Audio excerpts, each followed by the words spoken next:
Selamat hari Sabat. Dan kita bersyukur kita masih mempunyai satu kesempatan untuk belajar firman Tuhan sepanjang hari Sabat ini. Kita akan berdoa lebih dahulu. Maha besar Allah Bapa kami dalam surga, Allah yang kami sembah, kami puji dan kami muliakan. Bapa, terima kasih dan syukur kami panjatkan kehadirat-Mu bila mana kami masih mempunyai satu kesempatan untuk mempelajari firman Tuhan bersama Tuhan pada hari Sabat yang suci ini. Terima kasih Tuhan, biarlah Tuhan sendiri yang akan menolong kami melalui Roh Kudus-Mu, sehingga kami boleh menyampaikan pelajaran ini dengan benar, dan kami boleh merasakan satu sukacita di dalam kehidupan iman percaya kami. Dan semuanya itu hanya untuk kemuliaan nama Tuhan. Terima kasih Bapa. Ampuni semua kekurangan kelemahan kami. Semua ini kami mohon dalam nama Yesus, Tuhan dan Juru Selamat kami. Amin. Sampai kepada pelajaran sekolah Sabat yang ke-10, Tuhan masih memberikan satu pelajaran tentang janji Tuhan. Dan pada Sabat ini, pelajaran yang ke-10 berjudul Perjanjian Baru.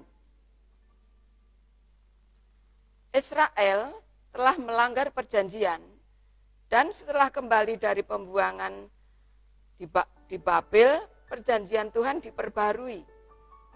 Bukan berarti perjanjian lama tidak berlaku, tetapi dipersingkat dan sekaligus menjadi perjanjian kasih karunia. Allah lah yang memperbarui perjanjian lama ke dalam perjanjian baru, yaitu perjanjian baru bukan ditulis di atas batu, melainkan ditulis di dalam hati manusia.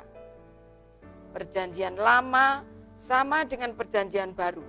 Kedua-duanya Allah lah yang mengampuni, menebus, dan menyelamatkan manusia.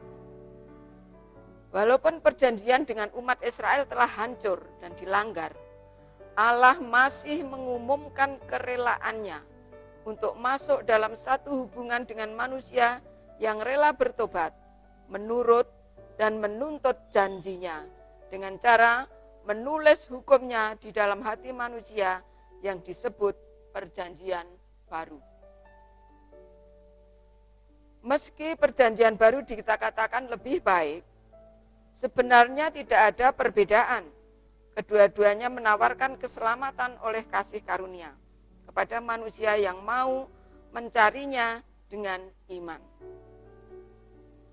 Sama halnya bagi orang-orang yang bukan keturunan Yakub atau Israel, jika sudah menerima Yesus sebagai juru selamat pribadinya, akan menerima perjanjian itu, yaitu perjanjian baru. Keunggulan perjanjian baru dari perjanjian lama adalah pada perjanjian baru di situ sudah ada Mesias atau Yesus.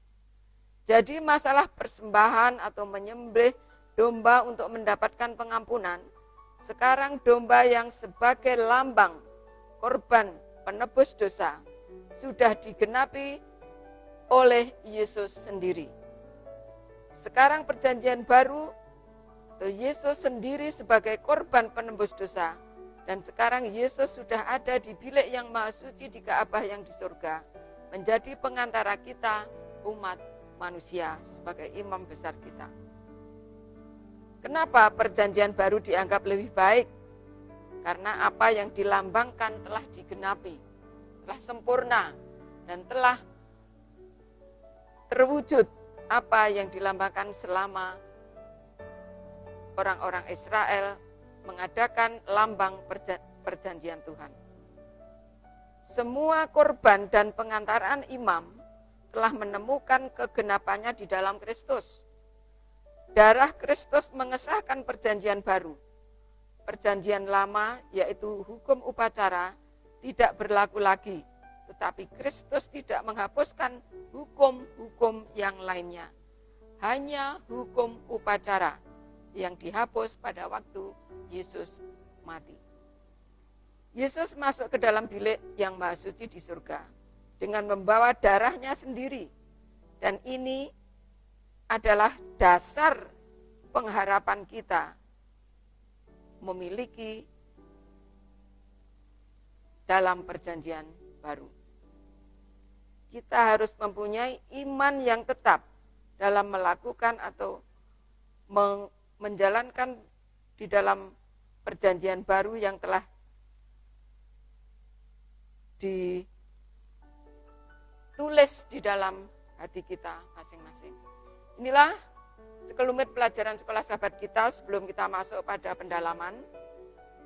Hal-hal seperti ini intinya kita sampaikan pada saat ini, dan kami mohon mempunyai satu permohonan, biarlah Bapak Ibu semua setiap ringkasan pelajaran sekolah sahabat di hari-hari yang lalu, Bapak Ibu semua boleh mengikutinya supaya lebih jelas dan lebih mengerti apa yang dimaksud pelajaran daripada sekolah sahabat ini. Sekarang kita masuk ke dalam pendalaman. Kita bisa baca di dalam Alfa Omega jilid 6 halaman 659. Sebagai berikut akan saya bacakan lengkap apa yang sudah ditulis oleh Ellen White tentang perjanjian baru. Dalam mengambil bagian dengan murid-muridnya dari roti dan anggur, Kristus berjanji kepada mereka untuk menjadi penebus mereka. Ia memberikan perjanjian baru kepada mereka, yang olehnya semua orang yang menerima Dia menjadi anak-anak Allah dan pewaris bersama-sama dengan Kristus.